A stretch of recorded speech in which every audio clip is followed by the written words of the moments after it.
What's up, UX fam? How's your mom and them? Welcome to another episode of Beyond UX Design. I'm Jeremy. If you're new here, welcome to the show. I am super stoked to have you.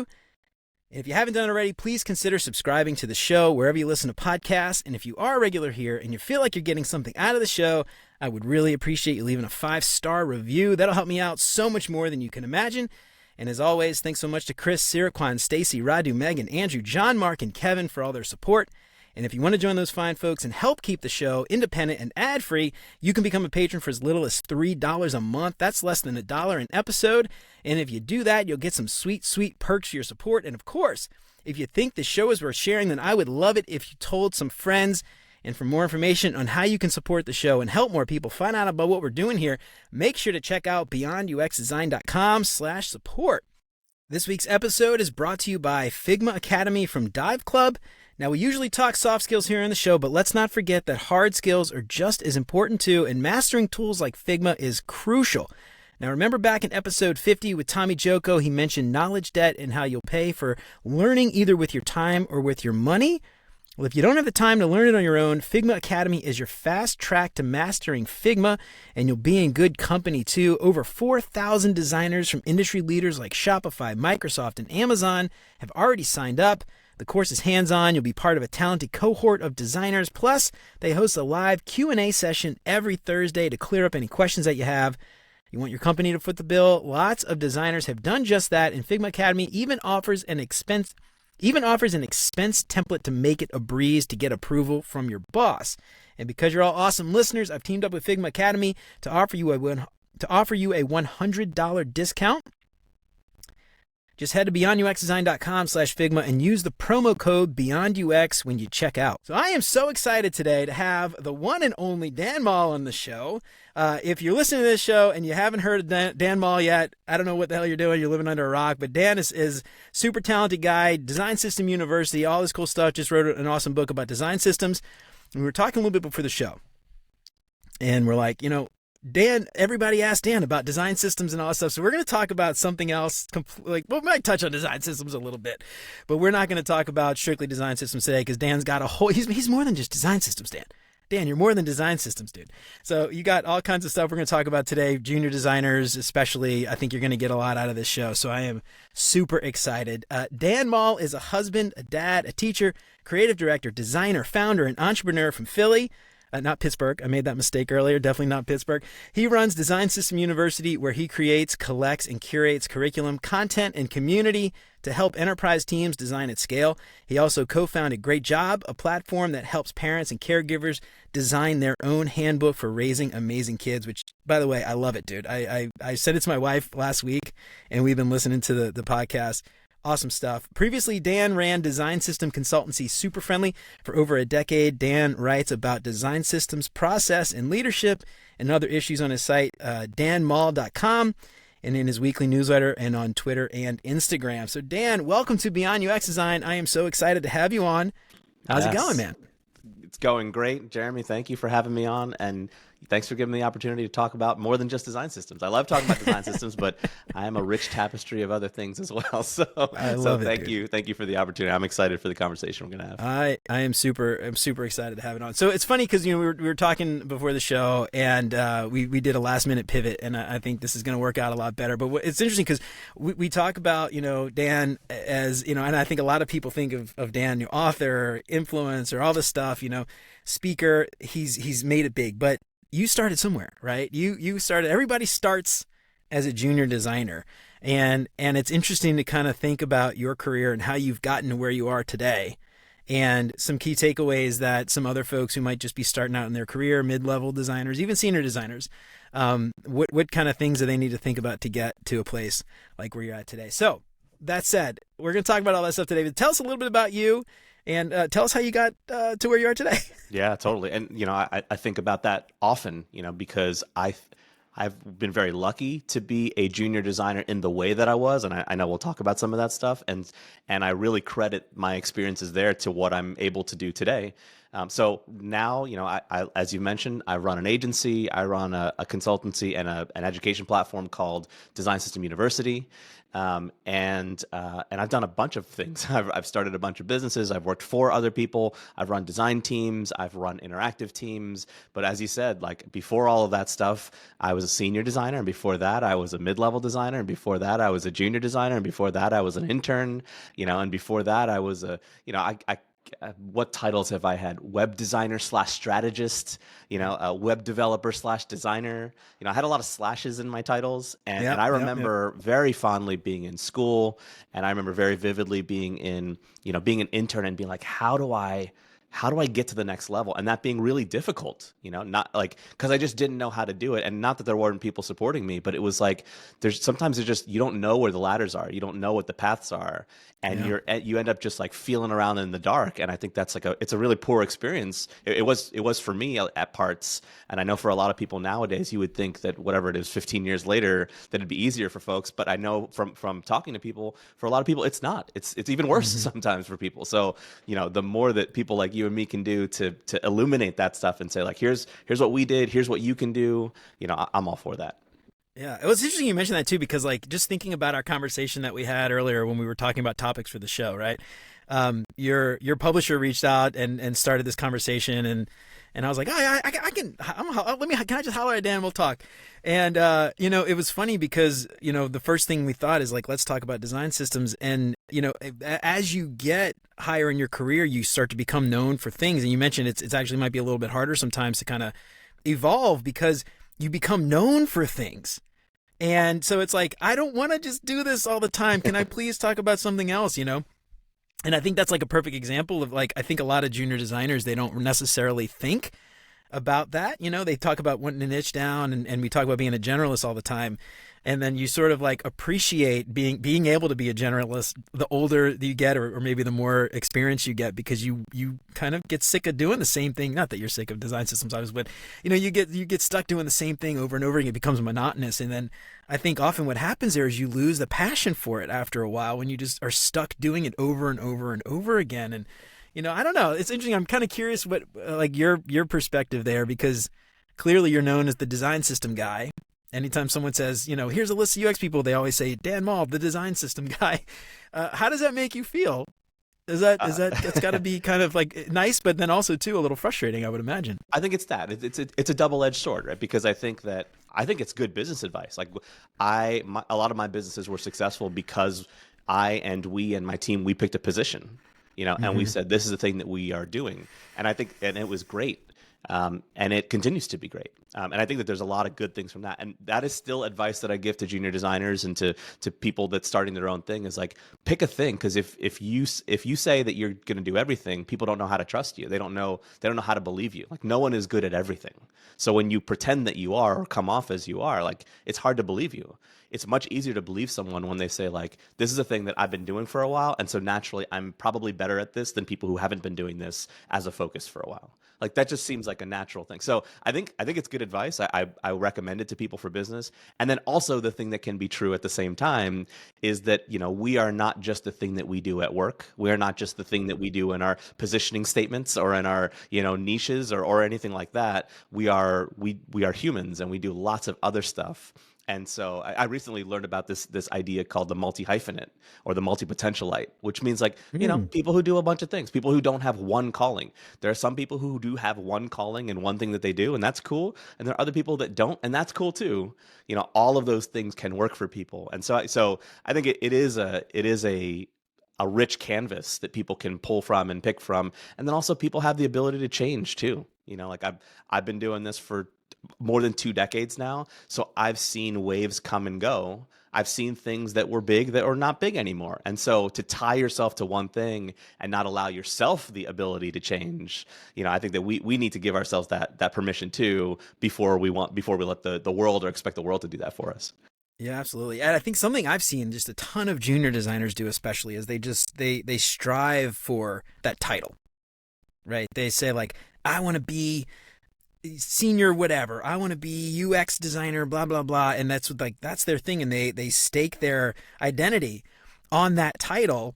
And what's interesting is once you get it, you realize like it's just a job, it's just a job, and I'm so much more than this, just like you said. And I think that's something that a lot of junior designers, not every junior designer, but a lot of junior designers, they just get laser focused on achieving that one thing, right? But after you do it for a while, you realize like this is so like shallow. Maybe is the wrong word, but because I hate to say that because it's not shallow, but you know what I mean. It's just there's more depth to me, I think, is kind of the thing. And we've got some mutual acquaintances like Frank Bach, for instance, who awesome designer, but he's got a hardcore band, and he records and like all this stuff I think is like really interesting, when designers kind of branch out and do, well, anybody really, not just designers, but branch out and do just like other stuff, hobby side projects and things like that. I love to see that stuff. For sure. So, I mean, I will say, okay. I remember being a senior designer and you couldn't tell me anything about anything other than how I could get to be art director. Like that was the thing that I was laser focused on, was like, I wanted to be called an art director. I thought of myself as an art director. I thought I'd been doing that work for a long time when I was a senior designer, but I wanted to be recognized for it. I wanted that to come, I'm generally pretty intrinsically motivated, but I have a little bit of extrinsic motivation that I need. I wanted a boss to give me that title. I wanted a manager to say, we recognize the skill in you. And so I chased that for a long time. And I will say, like, now it's not important to me, but that doesn't mean that it was empty. At the time, like, Sure. I was really proud of having achieved that. And when I got there, I felt accomplished. And it wasn't like, well, now I'm done in life, or anything like that. But it was like, that was a plateau that I worked hard to achieve. And I think it gives you a lot of other stuff when you shoot for something and are able to achieve it. It doesn't mean like you're done, you've made it. It just gives you the reps to be able to go like, I worked for a thing and I accomplished it, and I worked for a thing and I accomplished it, and I worked for a thing and what else can I work for and accomplish now too? So even though it's like, well, I'm no longer trying to go for art director because art director is a title that I've had now it's like, well, what about creative director? Or okay, now that I have creative director, what about VP? Now that I have that, what about that? I think when there's a thing called what is it called? I think it's called Goodhart's Law. I think that's what it is. I'll look Okay. at it. And it's the idea that when a measure becomes a target, it fails to be a good measure anymore. Yes. Right? Yes. Is it Goodhart's Law? Do you know what I'm talking about? I know that law. I actually have never heard the title of it, but we used to use that in like when my old job, talking about like agile metrics and things like that. That was something everybody would always say. Like, right. When you make the measure the target, it's not a measure anymore. But yeah, exactly. I didn't know there was a name. That's interesting.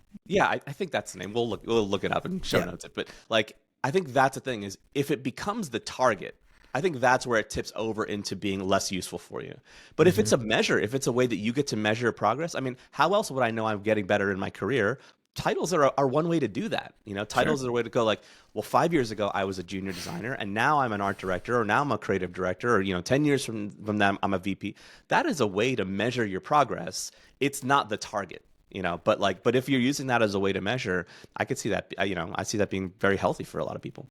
Yeah, absolutely. So one of the things I'm curious about from your perspective is you've obviously worked with a lot of different teams. You worked in a lot of different environments, right? And we always hear about the realities of the job versus what you learn in school, and often what people are really talking about there is struggling to have buy-in, struggling to get your voice heard, quote unquote seat at the table. We always hear about, a lot of times that's tied to the concept of maturity and teams not working as effectively as they could, and lack of process and all that stuff.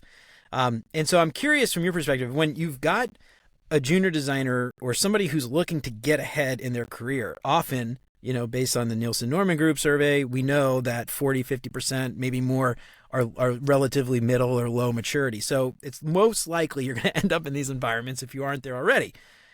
So as a junior designer looking to kind of advance your career, I'm curious, what have you seen, or what advice might you have for those designers who are struggling in some of those environments to get known, to get ahead, to get promotions and things like that? So I think there's some ideal answers, and then there's some pragmatic answers. And so I'll share what I've learned about each of those things. I think part of the ideal answer is like, well, you just got to get so good that people can't deny you. It's like, that would work. Like if you were just like the best, then yeah, you would get heard. trying to get to the point where you become the best, that you're just so good that people just, can't help but listen to you, that's hard to do. That's Sure, really, yeah, I don't know a yeah. lot of people that have been able to, I certainly haven't been able to do that in my career. So if you can do that, if you see a path to doing that, by all means, go for it. That's a good way to just straight up earn your seat at the table. For the rest of us, I think that sponsorship is a really important thing. I remember reading a Harvard Business Review article a few years ago about how specifically women in the workplace are over-mentored and under-sponsored. I don't know if that's still true today. I imagine that at least some of that would be true. I also imagine that would be true for people of color and people who are generally underrepresented in tech. And so I think that there are a lot of mentors out there, and I think that that's good. I think there are not a lot of sponsors out there, and I was lucky to have a lot of good sponsors when I was sort of coming up as a junior designer. I remember working with a creative director once who basically, he never said, "I'm going to sponsor you" or anything and that didn't have that wasn't an official designation, but by all signs, he was definitely my sponsor. And what that looked like was, I remember him saying to me, I remember being really frustrated that in meetings, I would say things and no one would care about them when I was a junior designer, mid-level designer. Yeah. And then he would say the same things, and then people go, "Hey, that's a really good idea. Yeah, we should do that." And I'm like, dude, I just said the same thing. So I just said that. Yeah. And I remember having a private conversation where I was venting to him, and he was like, "Hey, Dan, I agree that this is not fair. It is how it works. I don't think that it should work that way, but you let me know how you want to work here." He's like, "If it's really about the idea that you want to get across, then what you can do is you can use me as an ally, tell your ideas to me, and I will make sure that your ideas get through. I don't know that you'll always get credit for them, but if that's something that's important to you, we can work on that in a different way. If it's about the idea that you want to get through, let me help you in that. If it's about you getting credit for stuff, though, I don't know how much I can help you with that." And so I had to reconcile that, is it about the idea, or is it about me just wanting to get the credit for something?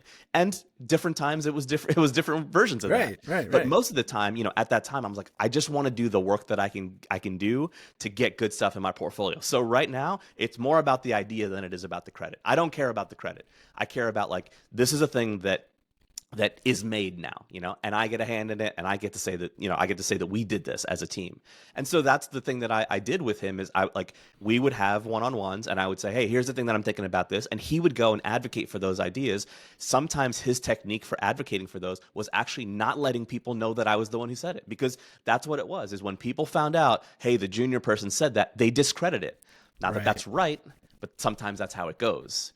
And so, that was a big learning moment for me of going how can I use sponsors in a way that might not be right, but does it advance my goals? In a way it does. So I'm going to be okay with this, and I'm going to be okay with doing this. And I think that there's a lot of opportunity for stuff like that if we are able to release and relinquish our egos. There are times where we shouldn't relinquish our egos, and I think there are times where we should, or where it becomes useful. So I have a lot of examples like that, that people did for me, and that I was a part of, that did help me advance in my career.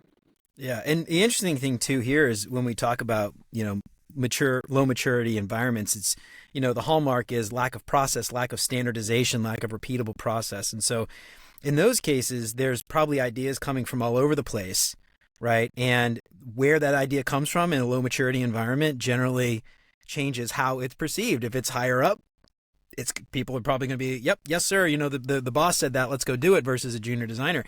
And what's interesting when you think about moving up in your career, what matters less is that the team knows it was your idea. What matters is that your boss knows that it was your idea, And so if that person is advocating for you and knows that it's a good idea, when it comes time to those year-end reviews and, raises and those kinds of conversations, the fact that your boss knew it was your idea is what matters, not that he's giving you credit, he or she is giving you credit through the broader team, right? Yes, totally. And I think that's...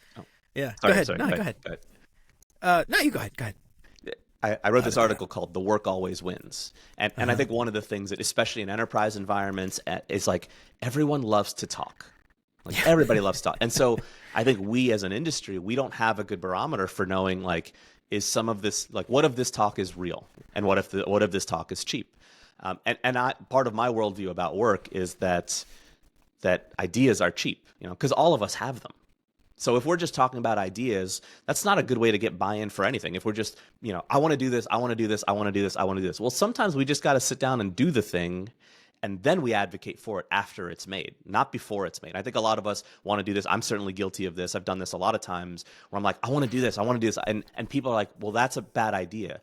And in my head, it's a good idea. But now I realize like, oh, there's no way for them to know that it's a good idea because they can't see it. It's in my head. I didn't manifest it yet. So sometimes you got to manifest it. And sometimes it's less about, advocating for yourself. I think that's important. And I think that has a role. And a lot of times it's just like, sit down and do the work, and then show the work and then talk about the work you did as opposed to the work you want to do, right? Because if you're just talking about the work that you want to do that you're never doing, you're just whining. And if you're just whining about it, it gets annoying to people. And instead, if you're constantly churning out work and showing the work that you're doing and then talking about the work that you did, I think it's a different conversation. And then, I totally agree with what you said as well, which is that once the work is done, especially if you have good sponsors, then they will advocate for you because they will advocate for the work that you have done, not work that you want to do, not work that you're capable of, not work that you have the potential to do. Even if all those things are true, then they can advocate, hey, Dan did this thing and that thing and that. And, this creative director that I work with, he did that for me. It was sponsoring me in lots of different ways. It was working with me through like pre the work. And then once the work was done, he did advocate to my boss all the time and say, hey, I think we need to move Dan to a different level because look at the body of evidence that he has here, of all the things that he has done. And what he didn't say there was he didn't give himself credit, for how much he sponsored me through that, which I think is a really humble thing. And I'm really grateful for. He could have taken all the credit for that, but like, I think that's what a good sponsor looks like. And I think that's how you can advocate in an effective way is do the work. And now there's something to advocate for, not just ideas, because ideas are cheap and everybody has them and all of us can talk about them. So we can't quite tell the difference between the real work and the potential work and the work that is, could be good versus the work that already exists and is good. Yeah. And it's something you called out there too, I want to circle back to, was the idea that, you could talk about the work and you could talk about ideas, but until you design the thing, build the thing and show it to people, often, that doesn't get the point across. And what's interesting there, I think something a lot of junior designers do not do is they don't get to know their team well enough to know how to communicate effectively with those people, because stakeholders, product managers, they're not monoliths. Every single person is a person with a different personality and a different communication style. So, you could say this is how you talk to stakeholders all day long, but it could be completely irrelevant to that context that you're in because your stakeholders might be totally different. So I think one thing that I've seen a lot of junior designers do is they want raises and promotions and they think often that the work will get me there. But which is true, you have to do the work. But if you can't communicate the effectiveness of the work or the value of the work with the right people, it won't get you there. Yeah. So it's obviously like a balance of both. You have to know how to do the work. Tools are obviously important. Technical skills are important. But that internal networking piece, I think, is something a lot of junior designers, and you also talk about building sponsors and allies. You have to, you can maybe do it with your boss, but what if it's not your boss? What if it's another stakeholder? So there's allies and sponsors you can have all throughout your team. And especially if we talk about enterprise, like these giant teams with hundreds or thousands of people, sometimes you can't always rely on your boss, and I think that's something a lot of junior designers or juniors in general, engineers, whatever, they just kind of forget about that. I'm curious your thoughts there. Any experience like working those big teams and finding those allies outside of like just your direct manager? 100%. I think when I was a junior, I had this like fiction that like when I get to a good place or a good design agency or whatever it is, I'm gonna have a boss and they're gonna be awesome. They're gonna mentor me and they're gonna stick up for me and they're gonna do all stuff. And I've been lucky to have bosses and managers like that. And I've also had the experience of not having bosses and managers like that. And one of the rude awakenings that I've realized at one point was like, sometimes I have to do my boss's job. Like in order for me to get recognized or in order for something to happen, I actually have to do my boss's job for them. And I wish someone had said this to me in this way, because it took me many years to kind of understand this. But one of the quickest ways to get promoted is to somehow get my boss promoted. One of the quickest ways for me to get a raise is to get my boss a raise. So like so thinking about like, what is it that would get my boss a raise? Like that's not an idea that occurs to a junior person, often. No, never. Yeah. And so if you start thinking about like, okay, well, my boss is the VP of infrastructure, whatever. My boss is the VP of design here. What gets my boss a raise? If you can think about that kind of stuff, then you can start to take work away from your boss. And then, years later, when I became a boss, when I became a manager, I found myself saying that to a lot of my juniors and a lot of the people that work for me, where I'm like, how can you take work away from me? If you can take work away from me, I'm going to see you as an asset. That's a person that helps me all the time. That's a person where working with them is actually less work for me, whereas most people that you manage are actually more work for you. So how can you be the person that actually is like, oh, that person, every time I work with that person, my week gets lighter, my workload gets lighter. I don't have to worry about that thing anymore. Like, those have always been the most exciting people for me to work with. I'm like, I'll work with them anytime because they always make my day easier. And so when you're in the other position, when you're a junior person, what can you do to be that person? What can you do? Again, that's one of those things that's not right. You shouldn't be doing your boss's job for you. They are in more of a position of power. They get paid more than you. They have more influence than you. People listen to them more than you. And yet you've got to do their job. That sucks. But a lot of times that's the way to get ahead, is to figure out what you can do to kind of alleviate that workload from your boss. So 100%, agree with what you're saying is, a lot of that stuff, I think you have to figure out how to be helpful and how to be valuable in that way. And that is a way for you to then get ahead, is if you're thinking about how other people get ahead too. And there's a service mentality that comes with that. There's a humility that comes with that. I wish that more people were service oriented and more people were humble, in the workplace. A lot of times that's not what happens, but I feel like the more you can do that, you are thinking about your boss. You are thinking about, how do they listen to things? How do they receive things? How do they like to communicate to me? And like, you start to take those things into account, and you start to identify the things that, like, oh, if I do it like that, if I send them a long email, they're going to hate me. If I record a Loom video for them, though, they prefer, or if I schedule a meeting with them, they don't really like that. But if I do it during their lunch break and I send them a memo, I slip a memo under their door, like, that's what they respond well to. Like, knowing those kinds of things is a great way to get ahead. Yeah, absolutely. It was something else that's kind of interesting. You mentioned this a second ago, and I think this is worth calling out.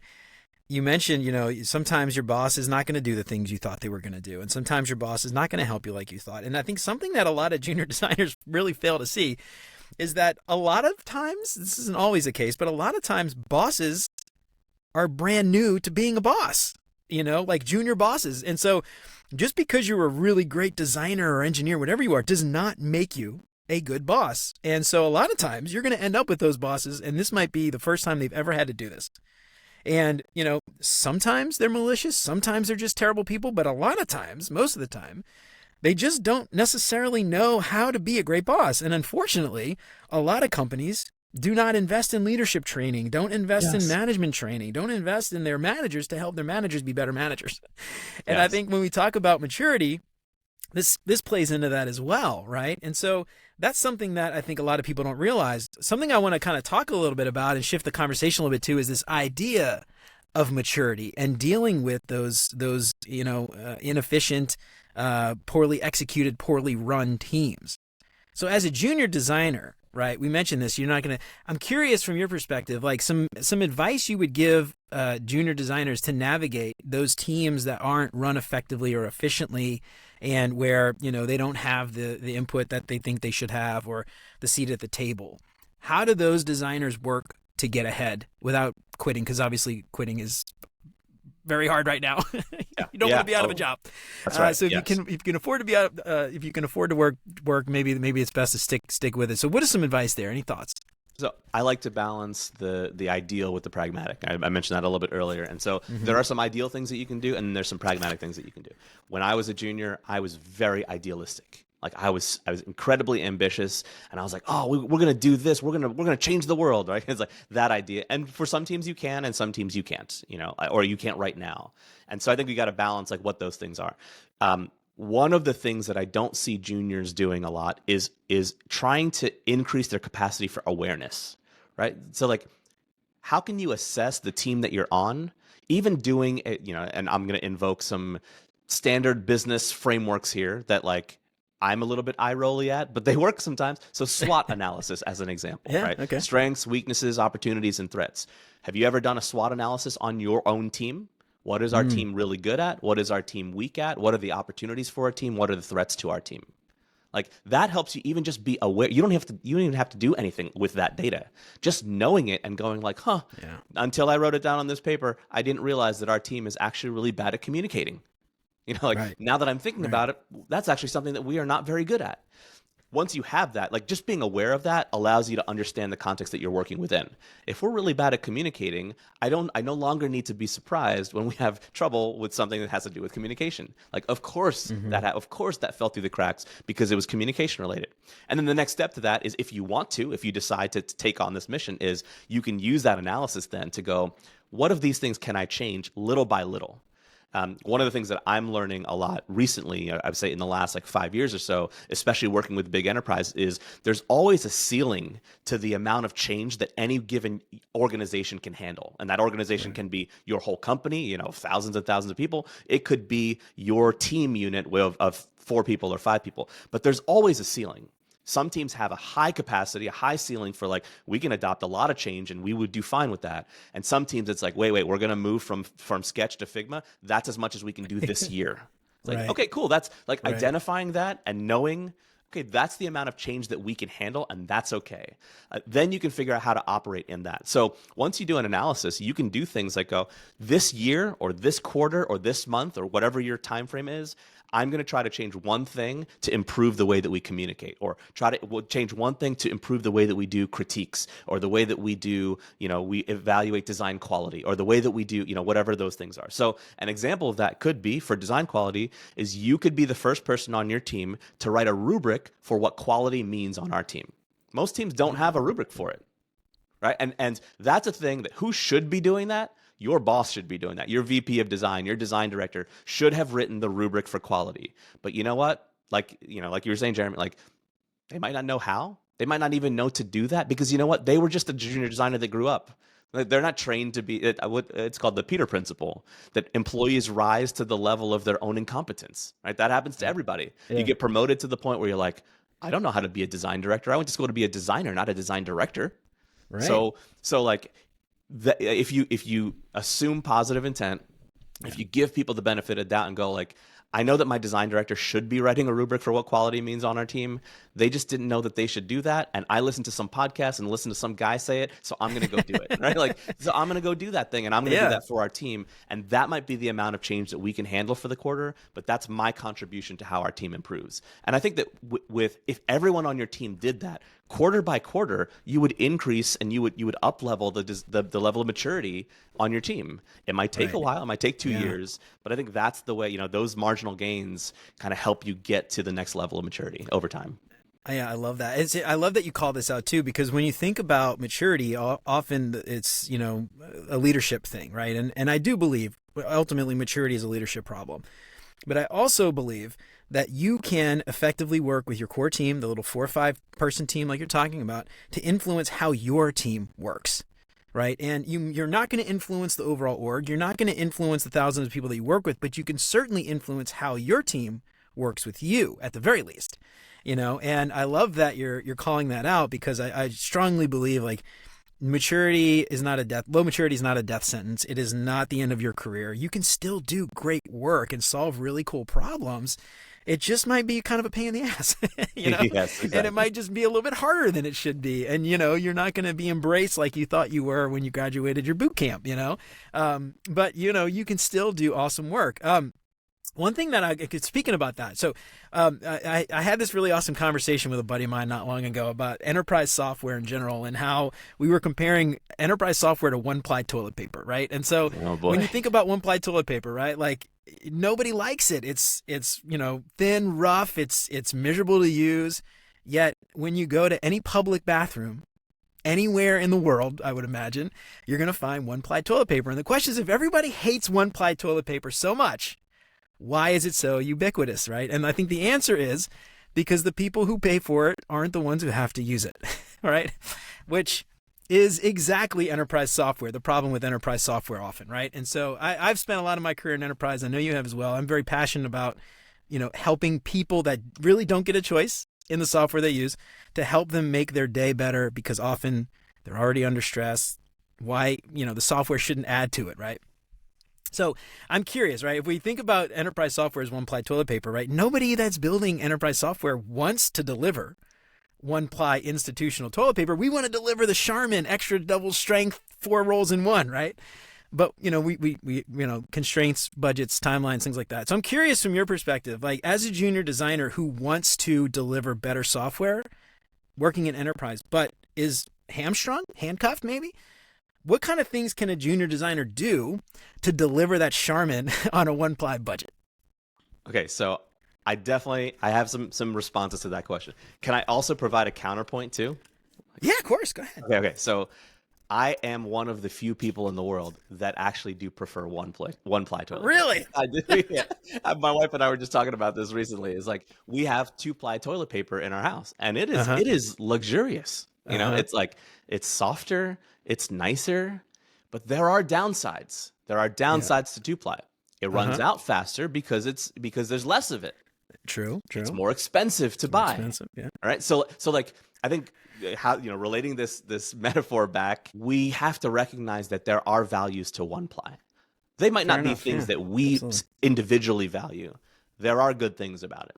That it lasts longer. So if we want something to last longer, 1-ply is actually pretty good. Imagine going to a public restroom and, like you said, there's always 1-ply in there. But imagine going to a public restroom and there not being toilet paper in there when you need it because it ran out, because all that was in there was 2-ply and nobody stocked enough. Like, I would rather take 1-ply then, in that scenario, if 1-ply can guarantee that it's always going to be there, when I need it, when I need it at that time. So like, I think that there's value to it. They are for different things. 1-ply has a different purpose and a different value, and 2-ply has a different purpose. So as designers, I think we're trained to go like, well, 2-ply everything if we can, right?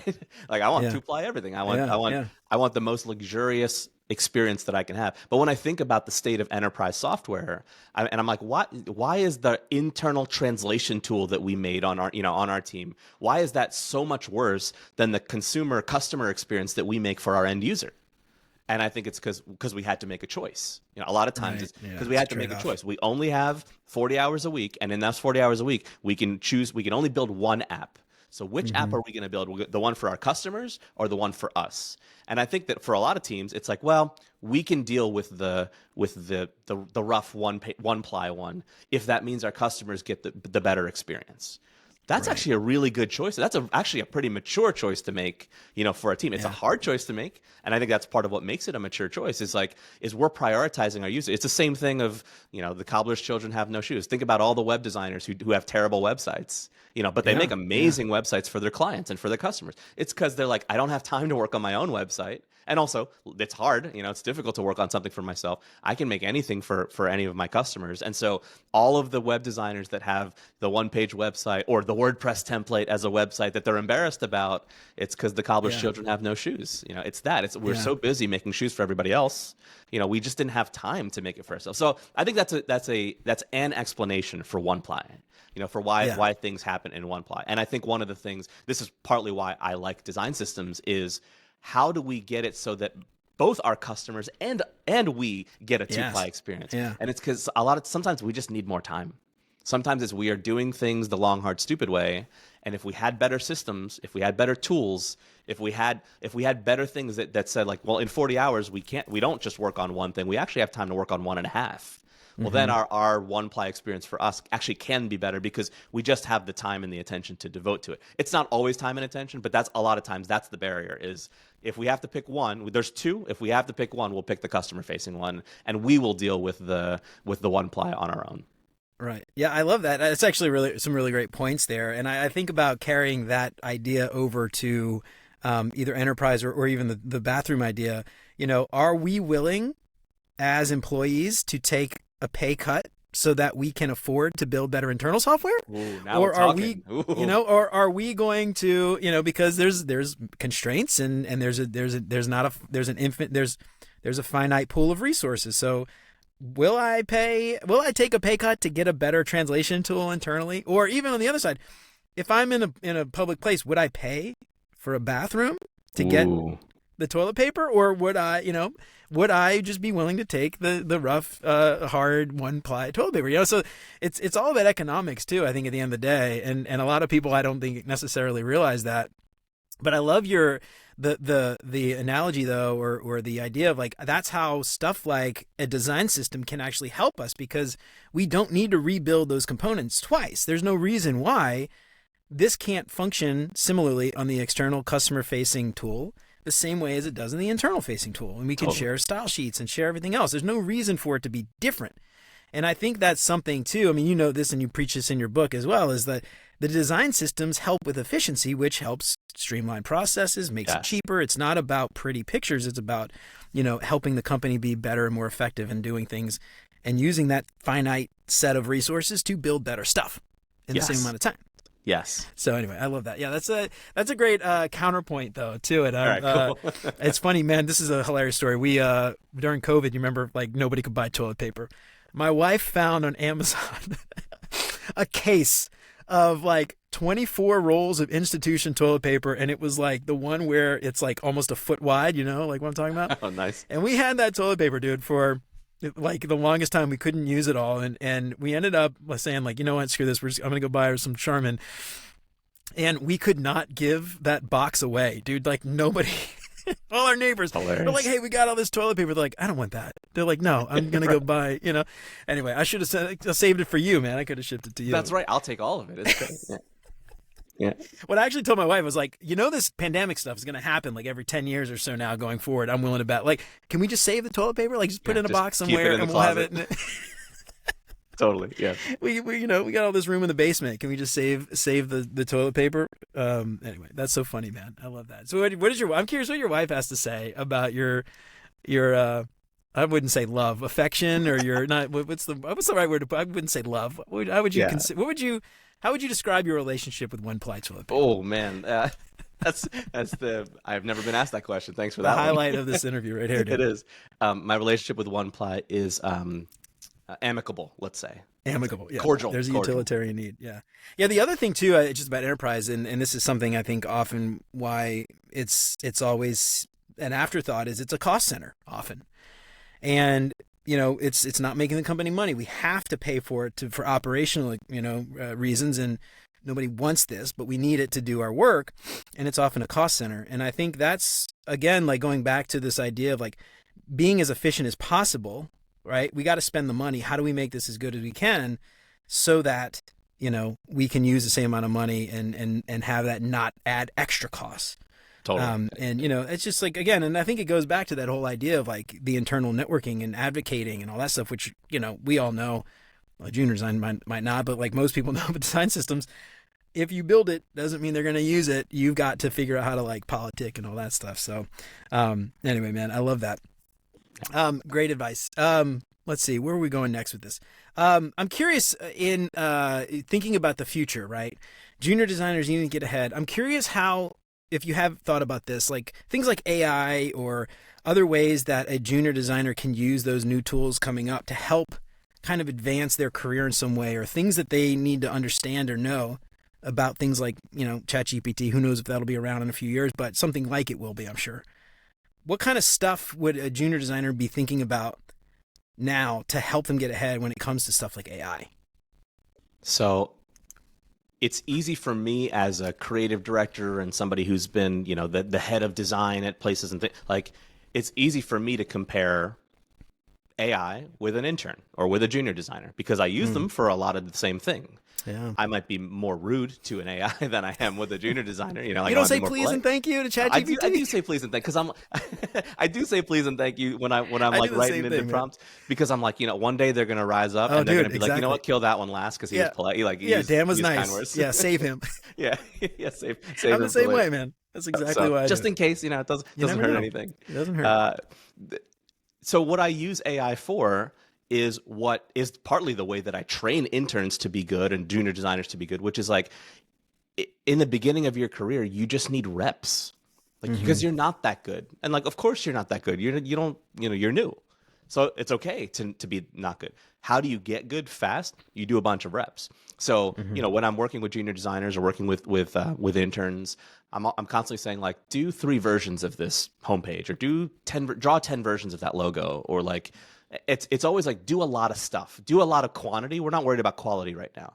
And that's exactly what I use AI for. So I use AI for, like, write 10 titles for this blog post for me, or for this YouTube video. Like, because I don't want to, generating is hard. And so the better you can get at that, or the more you can outsource that, the better it is. So if that's from my perspective as a senior level designer. So if I'm a junior level designer, that's what your competition is right now, right? If we want to get real about it, like, that's where a lot of people are losing their jobs to, is the stuff that's commoditized is the stuff that we go, I could pay $10 a month for ChatGPT 4 or whatever, and, like, I can do that. That's better than paying, financially, that's better on our books than paying a junior designer, whatever, $50 an hour, $100 an hour, X amount of dollars per week. Like, so it's cheaper in that way, and it's because we see it as commoditized. And the stuff that is commoditized, we can outsource. That's the point of any good system, is as soon as it becomes a commodity, you can get the lowest experience level person or thing to do that.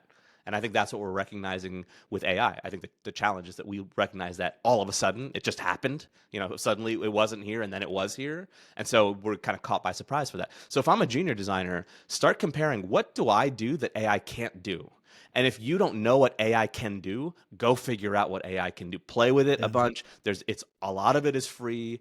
Go see what it can do better than you. Like, and it's back to this awareness thing, is if your stance is, well, AI is robots and I'm a human and so I'm better, it's like, that's not nuanced enough. And that's not going to be the truth for a long time either. Like, so what is it that you can do better than AI? And AI can generate 10 thumbnails faster than you can. Yeah. Can you generate 10 thumbnails better than AI can? And how do you qualify better? So, like, you have to start advocating for yourself and being aware of the things that you do, because a lot of times people aren't going to advocate for you in that way. If you have an amazing boss and an amazing mentor, great, awesome, they will. If you work at a company that's like, we are hemorrhaging, hundreds of thousands of dollars a month, they're not going to take the time to advocate for you and go, well, let's make a case for why we should keep our junior designers. They go, we see a way that we can keep our books in the black, so we're going to do that. Yeah. And so I think for a lot of junior designers, especially ones that are afraid of AI, go find out what your competition is, and I think that that's true of all businesses. Like, if you're afraid of finding out what your competition is, you're going to be blind to what they are doing better from. You can learn from them. So if you can, and so now the next level of that is, fine, if you understand what AI does better than you and what you do better than AI, now could you figure out how AI can help you to be a better designer? Why don't you do the things that your creative directors are doing with AI? Because now you start to level up in that way. You're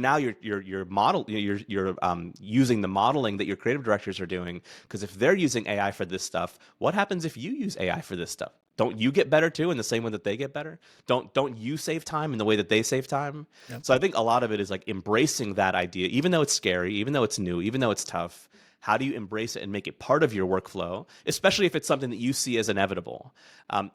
I see it as inevitable. I don't know if I'm right about that. I see it as like, this is going to change the way that we work. It already has for a lot of people. I don't see how that's going to reverse. Maybe, I don't know. But like, I see that only increasing. If you're one of the people that's like, this is a fad, this is a phase, it'll pass in a year or in 6 months. Okay, cool. Like, that's a bet that you're making. If you don't feel comfortable making that bet, make the other bet, make a different bet. You can do that. Yeah. Make the bet that, like, this is here to stay. I either learn to live with it and learn to work with it, or it makes me obsolete. If those are your choices, might as well try to learn how to incorporate it into what you're doing. Yeah, I was talking with some friends recently about this idea about AI and how it's changing the industry, and we brought up that idea of back in, I guess it was like actually I think there was like a Freakonomics podcast episode about the invention of the record player, and how that killed the grand piano industry or the piano industry, right? And so at the time, people think, oh, why do we need a piano when we could just go buy a record and play an infinite amount of songs, as many as we can fit in a box. People who could play the piano weren't hired anymore because you got a record player. People who fixed pianos weren't hired anymore because you didn't need the piano. The people working in the factories didn't have jobs anymore because no one was buying pianos, and the supply chain and all that stuff that went along with it was really interesting. And one of the things that you can kind of take away from that, though, is that the record industry created an entirely new industry with entirely new jobs and entirely new opportunities. And not only that, though, the people who were really great at building pianos, tuning pianos, fixing pianos, playing music, they could charge more because there weren't nearly as many of them anymore because all those other people opted out and got jobs somewhere else. So there's an opportunity, like you mentioned, like writing 10, blog posts or creating 10 thumbnails.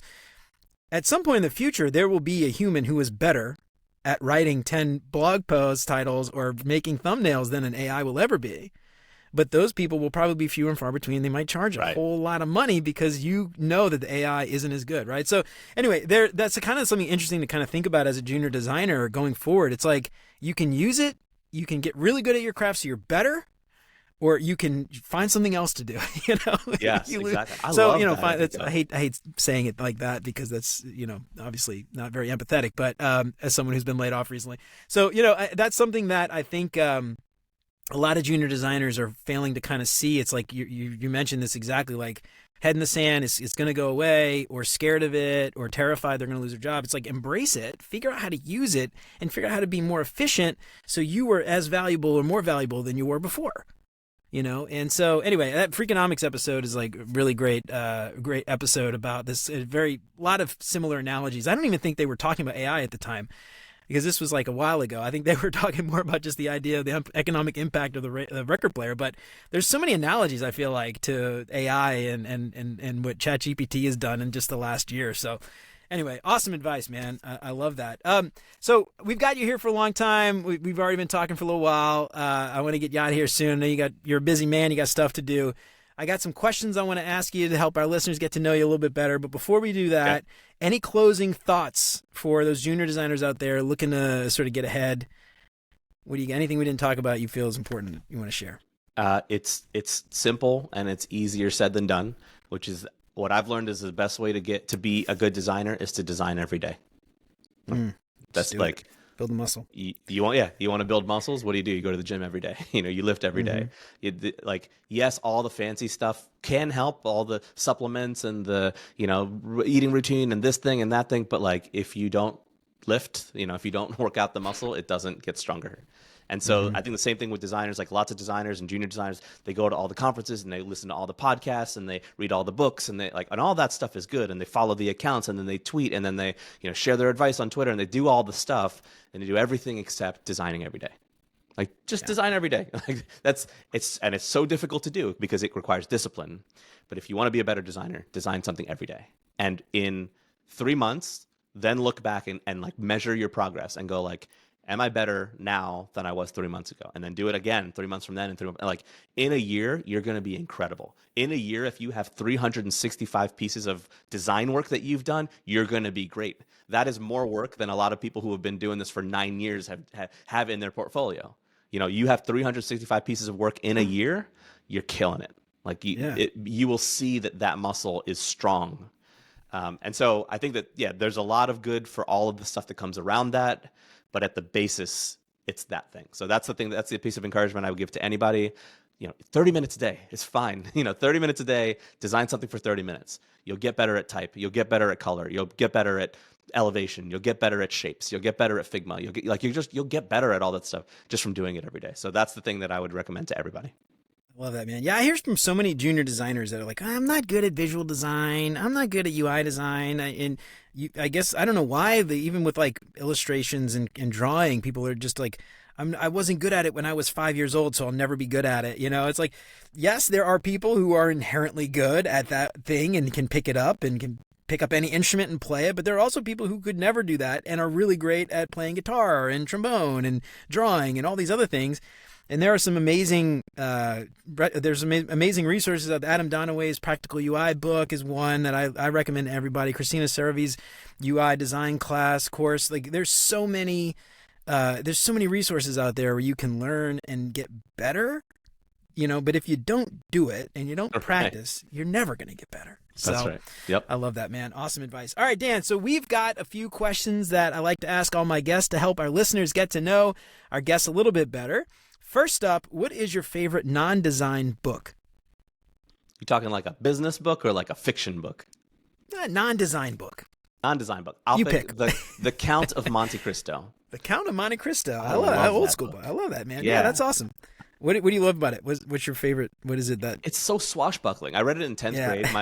My girlfriend recommended it to me. My girlfriend at the time, who's my wife now, recommended it to me. It was one of her favorite books, and I read it, and I was like, it's got everything. It's got espionage. It's got drama. It's got romance. It's got history. It's such a great book. And it was also, I think, at 10th grade. It's a pretty dense book, and I think it was like one of the first dense books I've ever read. So I also felt proud after I read it too. So it's a good book. I enjoyed it.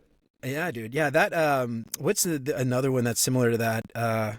Oh man, where he's Davidson Robinson Crusoe is another one like that. Like it's just like the old book. It's like so thick. It's like 3 inches thick. Totally, yeah. But I read that in high school, and it was just the idea of like all the stuff he was able to build. And it's so detailed, like all the stuff he was able to build on this island by himself. Kind of made me want to be shipwrecked or something, you know? Right. Yeah. I wish the movie was better to kind of Monte Cristo.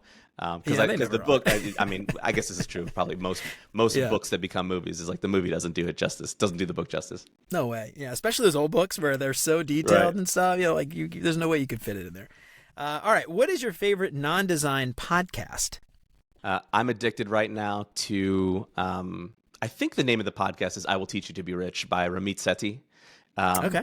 It is so good. He has couples on there, and he basically goes through all of their finances and helps them figure out what they're doing wrong, how to make a new budget, and it's like he is in the weeds, and you hear all the sauce. It's great. Oh wow, I haven't heard that before. I have to check that out. That's like, that would terrify me to go on there and like give them all this stuff and then talk about it and share it with everybody. Totally I'd be like, no way. I guess it works out for him. I'm sure he makes money that way. All right.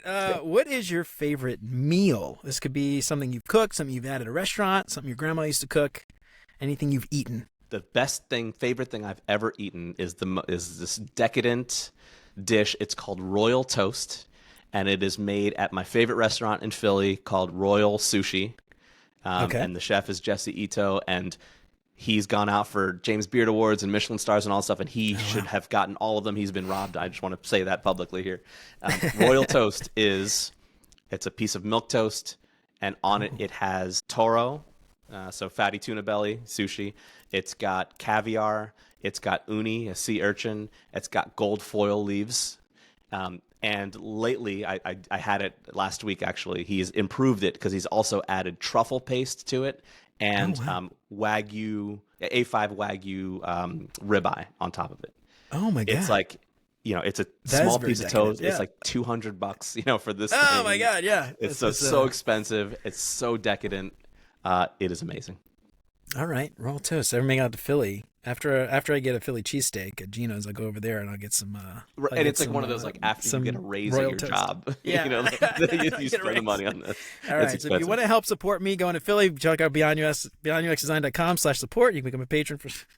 Right on, dude. All right, what is your favorite vacation spot? St. John in the Virgin Islands, most beautiful place in the world. Do you do when you go? Do you do like the all inclusive, or do you do like a little Airbnb and you stay in like a local? We're lucky because my wife has family there, so we stay with family, and it's we get the true local experience. Oh yeah, and it's cheap. Right, exactly. Yes. I love it, dude. I need a family. I don't know why my wife doesn't have any family in some fancy place so I can go visit. I'm gonna have to ask her what's wrong, why she hasn't done that yet. All right, what is your favorite design tool that is not Figma? So my favorite design tool, even including Figma, is Photoshop. I love Photoshop. Oh, all right. I design in Photoshop every day. I design in Photoshop more than I design in Figma. So I love Photoshop. Uh-oh. You're gonna have the internet coming after you. What do you design in Photoshop? Are you designing, like actual like posters or things like that, or what are you designing in posters? I do photo editing. I design websites and apps in Photoshop, which is sacrilege nowadays. Watch out, dude! All the things. Oh, I love it. Yeah, man, I remember back in the day. It's funny you mentioned being like a designer, web developer / designer back in the day. My first. Well, I've been designing like websites and stuff since like the early 2000s, like 2002, 2003. And I was same kind of thing, web designer, web developer, and I was using Photoshop back it wasn't even CS yet. I don't think it was CS2, CS1 maybe in like 2003. Photoshop 2 was the first version that I used, which didn't have layers. I think layers was Photoshop 3. And then I Okay. think then they switched to the CS, the Creative Suite, I think I had a while after that. It had layers when I started, but yeah, like no symbols. It was just like the freaking files, 30 megabyte files, Totally. 1,000 files for one website. Oh man, I don't miss those days. I saved a file the other day. It was 2 gigs. Oh my God. I love it. Well, hey man, whatever works. You're obviously doing something right. I can't fault you for that. All right, Dan. So this has been amazing, man. Awesome stuff. Real quick before we get out of here, tell everybody out there where they can find you, all your stuff, your books, and everything you got going on. You got a ton of stuff. Cool. Most of the socials you can find me on Twitter. I'm there. Instagram. I'm there. YouTube. I'm there. danmall.com. You can read my writing. danmall.com. You can also find my newsletter, which goes out every week. And designthatscales.com is where you can find my book. designsystem.university is where you can find a bunch of my courses on design systems for beginners and intermediate folks and advanced folks. That's usually that's the wrap from that. Hell yeah, right on. Cool, man. Well, Dan, it was awesome having you on. Thank you so much. Everybody check out all of Dan's stuff. Follow him on LinkedIn. You're on Twitter and all that stuff too? Yeah, Twitter, LinkedIn, all the places. All the places, wherever you get your dopamine hit, find Dan, follow him there. I'm a personal fan of Dan on LinkedIn. But yeah, check Dan out, danmall.com. All this stuff will be in the show notes. Dan, thanks again. This was fantastic. I think everybody's going to learn a whole lot from this conversation. Awesome. So thank you for coming on. Awesome. Jeremy, thank you for having me. Pleasure to be here.